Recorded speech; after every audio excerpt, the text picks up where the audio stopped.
We're incredibly fortunate at Mad TV and Australian Adventure Bike magazine to have long-term test bikes, the Cfmoto 450MT and the Royal Enfield Himalayan 450. As you can see from our recent content, we've put these bikes through some serious challenges, likely tougher than most owners ever would.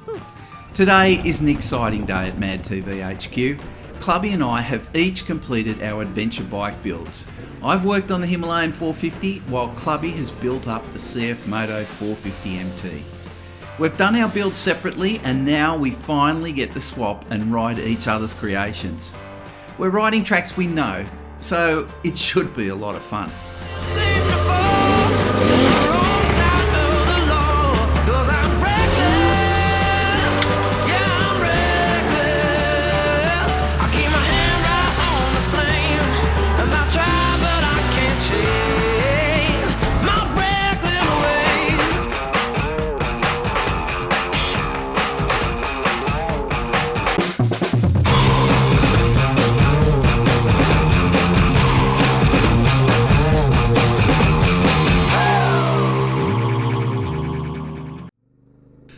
Before we dive into our adventure builds, let's take a moment to reflect on why Clubby and I are so fired up about the sub 450 adventure bike class.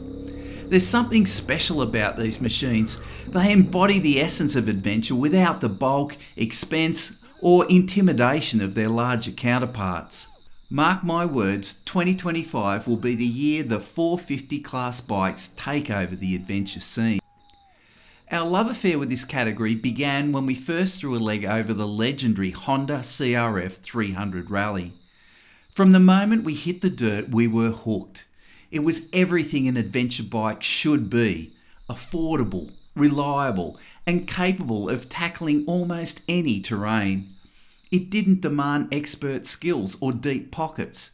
The power was just right, enough to keep things fun but never overwhelming. And if you dropped it, no stress, just pick it up and keep going. It was a bike that invited more riders into the world of adventure, proving that big thrills don't require big displacement or big money. And that's exactly why we're so excited about what's coming next. Now, this was years ago. Fast forward to early 2024 and the adventure bike landscape was shifted dramatically with the arrival of the Cfmoto 450MT and Royal Enfield Himalayan 450. These two machines took the very essence of what made the Honda CRF 300 Rally so compelling, that is affordability, reliability and real-world capability, and cranked it up a notch. The result? A seismic shift in the adventure market, with both bikes selling like hotcakes and redefining what a lightweight adventure machine could be. So Clubby and I haven't ridden together for a couple of months, and he's gone away and he's done his adventure build of the Cfmoto, and I've gone away and done my adventure build of the Himi, and this is our first outing together since that time. Little single trail before Macca's, Clubby. Perfect way to start the day, Dave. Mate. But I am hungry, so I want to get there quickly. The steering on this, I feel like I'm on a mini KTM, but when I walk towards it, I'm on a little mini T7.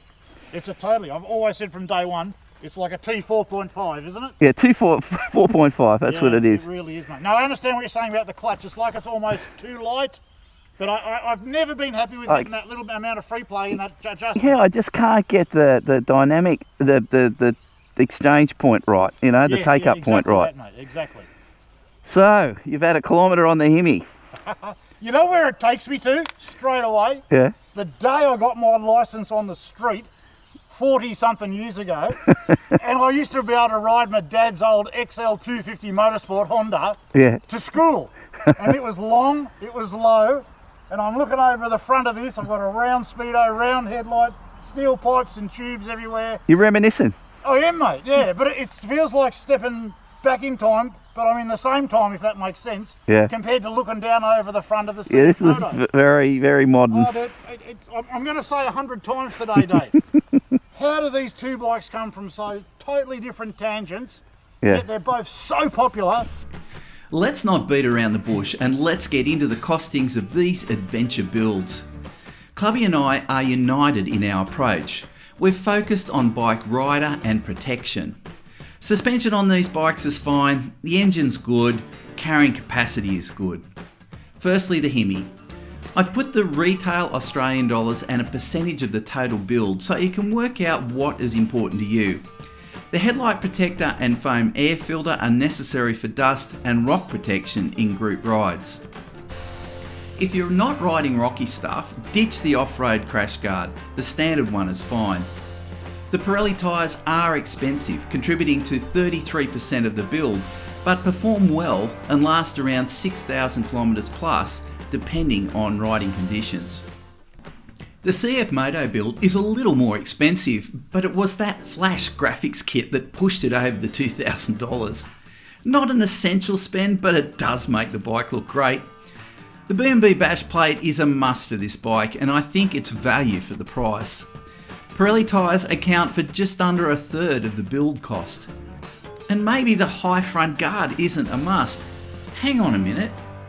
There's a decent proportion of Clubby's build being spent on the items that aren't necessary. Or, anyway, you be the judge. See what you think. Whoa. Oh no. Hey, aren't you glad we're not on a T7?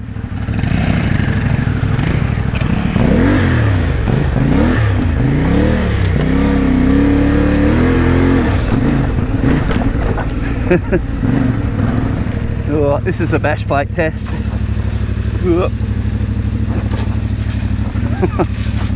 This is why you want a bash plate.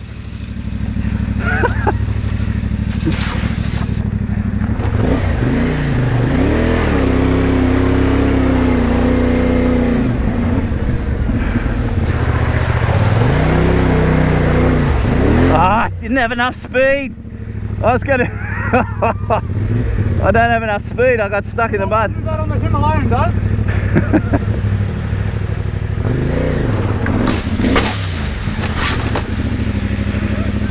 You need a spotter, Dave, you need a spotter. It's like a trials course, Clubby.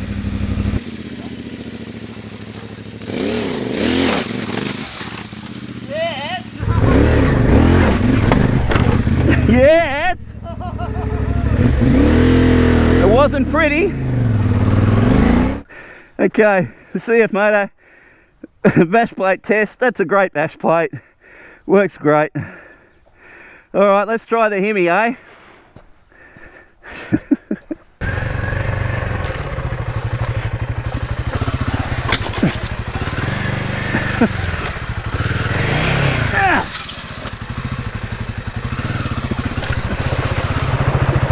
Gonna be ugly. Oh, see, I got crossed up again.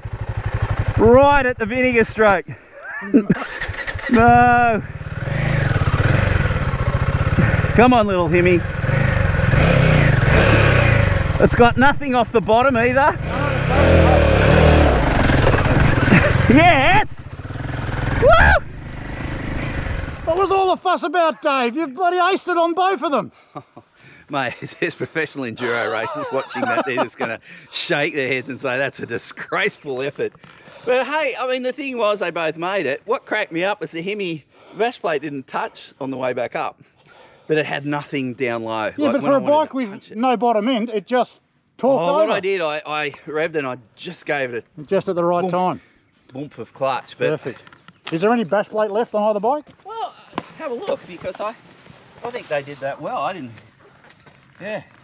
No, they just sat there and pivoted, didn't they, really? Yeah, well, that's all you want. Which is what you want compared to the stock setup, so... They're not a trials bike, we're just taking them on a bit of a trials unit. They're SUVs, for God's sake, Clubby. Oh, absolutely, mate. So, but they're still relatively small, relatively light by ADV standards, but totally manageable. Yeah, well, you think about that rut thing we did just a minute ago, where there's a whole lot of ruts and we had to go across it. If I was on a T7 then, I would have been crapping myself. And these, you just, you know, all right, okay, we'll get around it. Yeah, but... yeah, that's the beauty of them, isn't it? It's getting your feet to the ground easy. Yep. Clutch is light and easy. Throttle is soft and still responsive. Yeah, just... And, I mean, weight's not light, but it's not big bike heavy. No. No. That's the thing. But yeah, no, it did our bash plate test pretty well. I think that's a fair dinkum bash plate test. Like the bikes were suspended on the bash plate. Totally, mate, totally. And there's nothing untoward happened to the bikes. And that's why I wanted this bike. I felt was vulnerable without a decent bash plate. Oh, totally. And that's why like you got that B&B one. It's fantastic. But yeah, this OEM one, the importance of this is where it links to the frame. Well, this is the thing with this bash plate. Yeah. That's crash bar, isn't it? That's not a stock frame tube or body support tube or engine body mount tube. Yeah. Where they are on the CF. Yeah. They're just there to hold the bash plate, those front down tubes, but there's nothing standard on the CF, is there? No. This is all true frame here. And so, yeah. the critical thing with this, it's not mounted to the motor. No. Remember, we had to, it's obviously mount there. But it's and then we had to get that frame. pickup point on the frame behind the foot peg. That was the trick to mounting it. Yeah. But man, that's what you need. Yeah. But he did all right. Oh, I did unreal, mate. I just wish we had a head-on shot of you on the first time the Cfmoto. It was like that as you went over the pipe, mate. How it didn't keep coming, I don't know. You lucked out. You just lucked out. That was good, mate. Really good.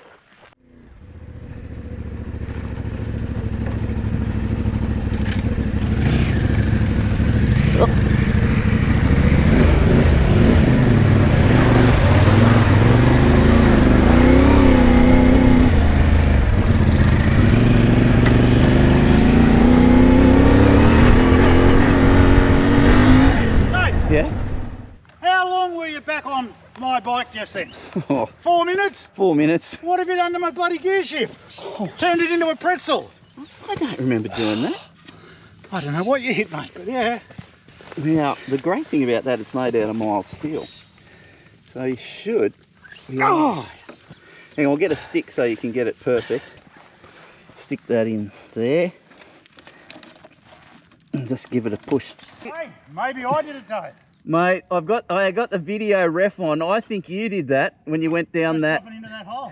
Because I thought to myself, gee, I went down the middle, not the left. Yeah, the middle was definitely a better line. You know, viewers, I reckon we go back to the video ref on this because I reckon Clubby did that. Damn it, I had you there. I had you guilty as sin. Yeah. Is it good? Now, hang on. Oh, now put your stick in there. Put your stick in as well. You can do it. Look at that, it's like near new. We're coming up to the whoops. Clubby hit them a bit too hard. Took the Hemi to the suspension limits. Woohoo! I'm also taking this bottoming out rear. Oh. You can hear it in our voices. We're having great fun on bikes that are bought for under $10,000. Bog standard, they'll give you that joy. The adventure bike builds that we've done are mostly about protection. Well, apart from Clubby's splurge on the graphics kit.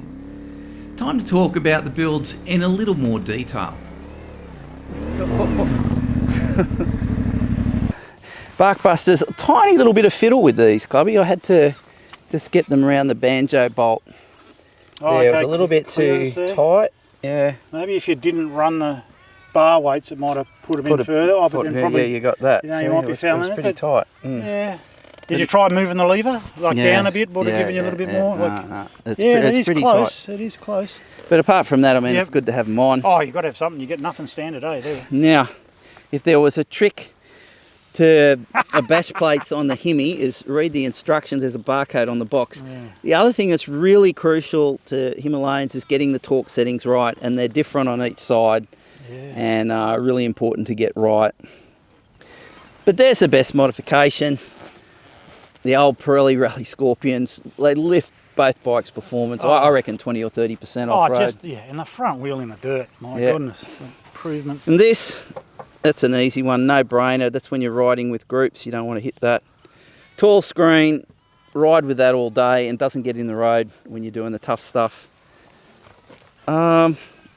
Yeah, and the only other thing is the foam oiled air filter underneath the tank there. And that's about it. Oh, God, how could I forget? I've just put it on, the rally seat. Still getting used to that. Yeah. It's great in here in the dirt, mate, when you're moving around it, mate, and standing up on it. Clubby's won it. Yeah, it's great. Okay. Your centre stand and your rear rack all come standard, didn't it? Yeah, all that comes standard. Upper crash bars are all standard, isn't it? Yeah. So hence my non-aversion to Centre cut rock. stand is standard on your bike too. Like, you're loaded, aren't you, Dave? Yeah, that's ready to go. All right, Clubby, let's go So through. from the front, we went to the high guard kit. Yeah. So that's $159. Yep. With a mounting kit to go up to that lower triple clamp there. Yep, yep. I've got the Scorpion Rally Race tyres as well, although I've worn out the front one. That's now a Pirelli MT21 I'm trying. They're a little bit cheaper than the Scorpions. Yeah. Bark busters as well on this one we get. Yeah. I've got also a Unifilter main element. It's a just cartridge. take your seat off for a we can second. see that. We'll just The have a look at that pre-filter pre-filter again. Yeah, so there she is. So that's a little pre-filter. You can just snap that off. It's 2 Yeah, seconds it off. fits, clips in there, replaces the standard snorkel, and that's the lid of the airbox, 2 screws, and out it comes. And then Unifilter have also done a full oil-foamed cartridge to replace the standard paper one. And anything else? Yeah, so I've got then the SKD graphics kit, just yes. to make the thing bling and pop and that. Yeah, it does pop. Yeah, it's got 100 pieces in it, so it takes a while, but being smaller pieces, it's kind of actually easier to fit than wrapping big. And then we've got the B&B bash plate down there. And we gave that a bit of a test today, Which, as we Clubby. found today, Dave, it's a very key mod. But the good thing about that is it's less than $400. I think they're from $350. Yeah. And it also comes with a rear shock linkage protector on the back end of it. Yeah, hang on. Which extends it longer and gives you some protection there. Yeah. Because they do ride low, these bikes. They're both low ground clearance, aren't they? Yeah, you can see that rear shock. No. You know, you do have to have the rally seat. I'm 5'10", 180 centimetres, and I still flat foot the ground, and it's just so much more comfortable. Opens up my hips, my knees, my ankles now. For long distance, is a lot more comfy.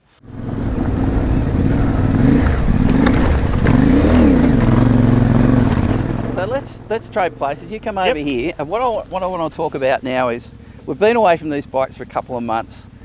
What's the first impressions of getting on this bike? Because when we first sat on it, and then you've done some single and some tough trail. What do you reckon now? Is it refreshed your memory, or you've got a newfound love for it? What have you found? Like in there, what we've done this morning for the last couple of hours, just fun. Yes. Absolute fun. It goes anywhere. It'll do anything. I keep coming back to this expression about they just don't overpower you or override you or threaten you about it. And that's what's been really good this morning, to get back in there with something a bit techie and where you got to concentrate. You got to ride it, obviously to the conditions, but knowing that it's never going to override you. How'd it go on the whoops? I mean, I saw you hit the first one hard, and we're all Clubby's hit that first one hard, and the rear wheel came up. Yeah. But you just settled down to the pace. Yeah, correct, mate. You do. How's the suspension standard on it? It's just it is such a surprise again. Yes. And I'm going to say that about this bike, and I'm going to say that about that when you get to it again. The suspension performance you get for the price. Yes. Yeah. How many other bikes of much greater expense have we had that we've had to deal with the suspension? Yes. These, we haven't had to deal with the suspension. And we've each ridden 10,000 kilometres on them now. Yeah. They've got 10,000 Ks of everything. Hey? We'll get onto that in a minute. Yeah. So I get on the Cfmoto, and the first thing that hits me is the tyre noise. And I'm not sure if it's the inflations. We've both got Pirelli Rally Scorpions, and there's nowhere near the road noise on my tyres. Well, there's 26 PSI in both those tyres. That's now an MT21. Yeah. And hey, while you're quickly on the Scorpion rallies, I got 5,500 out of the front on this bike before it was too scalloped. I didn't want to run it any further. Yeah. So I've thrown on an MT21 I had. Yeah. That's now at 6,500. It's still got a little bit of centre knob left on it, but it's not it's not totally gone. But yeah, the noise is outrageous. But it's only when you're dead straight on the centre knob. If as soon as you're lean, it goes away. Isn't it? So the next thing I noticed on this bike, as soon as I got on it, this seat is beautiful, really comfortable. Yep. And then it's the KTM handling feel. When you walk up to it, you go Mini T7. Yeah. You get on it and you ride it, and it sounds like a T7. But the handling is just straight out the heritage of KTM. And while we're talking about heritage, this bike doesn't have any heritage because it's never been around.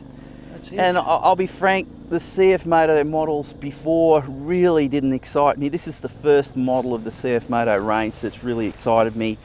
Going through those whoops, then the suspension standard, I mean, we hear people talking about, it's too hard on the first bit of the straight. Yeah, but gravel roads. Gravel roads, the stuff that we're doing today, the suspension is fine standard.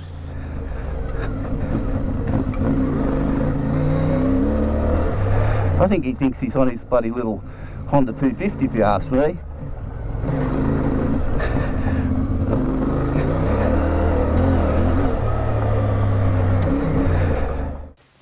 we're at Macca's this morning, Yeah. and Yeah.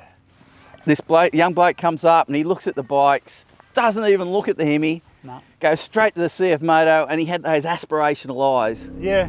And it didn't matter how, or what I said about how capable the Hemi was, he couldn't give a shit, wasn't interested. He fell in love with this instantaneously. And how many people do that? I find this consistently irritating, is people, you know, as the McDonald's car park test, they just go, whoomp, Mini T7. Yeah. Oh, it looks new, it looks svelte, it looks like it's got the business. And they look at this, and this is in our culture, like in other cultures, it might have a stronger cachet, but here in Australia it doesn't. Many people look at it and go, oh, well, it looks a bit old to me, it looks a bit agricultural, utilitarian, I think is the word you use. Yeah, that's another word I throw around about it, yep. And that's what irritates me, Clubby, because you've seen me, like I've taken this thing down cut rock, totally, for God's sake. Totally, it'll go anywhere. That's the thing, it will go anywhere. So you've got to ask me the question. Yeah, okay, so are we going to cut rock today and you're going to ride the CF down it? The only way you'd get me to ride the Cfmoto down cut rock, because it's a little bit more road oriented, spotters come to mind in trials. Like a world trials round. I think you need a few spotters, Dave. Yeah, because when you drop down, there's those two very big rock ledges. Yeah. You know, you hit one of them with this, and ouch, that'd hurt. Having said that, that part's probably about $1.50. It'll probably be, won't it, mate? Exactly. 10,000 Ks, both bikes. Yeah. Yeah, no, I've had one mechanical. One mechanical, one bolt. I've lost a bolt out of the fork leg protector there. That's all, mate. That's it. In 10,000, it's had an oil. And you know the other thing I love about these bikes is the running costs. Like, you know, the tyres last longer, the chain lasts longer. Brake you know, pads, the servicing mate, is less cost. The brake pads last longer. Yeah. Everything lasts longer, and that's the beauty of smaller capacity adventure bikes.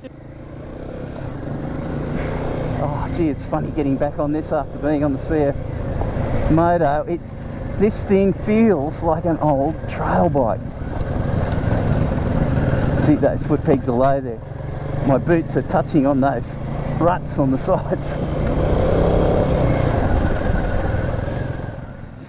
Time to finish up, but not before Clubby hops back on the Cfmoto and takes on that single trail again that we did earlier in the morning. He's ridden both bikes on this trail, and the results may surprise some, but they didn't surprise me.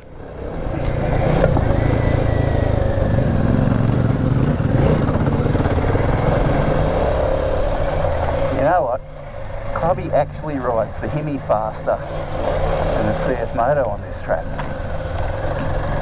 He's going to be shocked at that, but that's the reality. I think it aligns him with his XL 250 days, I think. I reckon he's about 3 kilometres slower. Well, Clubby, on that single trail, I've got some interesting news to tell you. Did you know you're actually faster on the Hemi than the Cfmoto? I would agree with that today, mate. That's the seat of the pants impression as well, Dave. Yeah. Not just the stopwatch, mate. And there's two reasons, I think. That bike, it's easier ergonomically here, in between your knees, below your hands at the flight deck. Yeah. And then also the fork on that is superior in them on the biggest hits, on the G-outs, the sharp edges, the roots and that. Yeah. Yeah, it's definitely... The Hemi front suspension is grossly underrated if people don't understand it. You know what I reckon it is too? I think it's the steering geometry itself. It's quicker turning. On which? This is quicker turning than that one. It's easier turning too. Easier turning, yeah. And then, you know, the other thing too, I felt more comfortable on the front end with that tyre at that pressure than the 21 with maybe like a 28, I think, PSI. Yeah. Yeah, so this has 22 PSI in the front, and it's the rally race, rally Scorpion race, so I reckon that makes a bit of a difference. Yeah. But no surprise, mate, I can feel it. I'm quicker on that bike and I'm more confident on that bike in single trail. Yeah. And I don't think that's such a surprise. No. This is a bigger, physically wider bike. Yes. More comfortable bike. Like, isn't it more comfy? Yeah. When you get into it, my call from day one. Adventure trail, adventure touring. Yeah. I mean, they cross over deep into each other's territory, Yeah. But when someone says, oh, what's the deal, Clubby? What's the call? Yeah. That's my call. Yeah. It's got more of a trail orientation, maybe more touring orientation. Yep. But they'll both do each other's jobs as well, mate. Yeah, well, once again, great day out. Oh, that's been brilliant, Dave. Eh? And to think, mate, how much riding have we done in such a small area, yet what a variety of riding, and techo riding, eh? Yeah. Like, no, that's been really, and to ride them back to back, mate, that's the best. Yeah, just the best. Now But remember... I'm still going to take this one home, Dave. Yeah, You're not going to take that home, I just know that. I'm going to take this Are home. we? Yeah. Now, if you like what we do on Motorcycle Adventure Dirt Bike TV, don't forget to subscribe. It's worth it. See you for next week.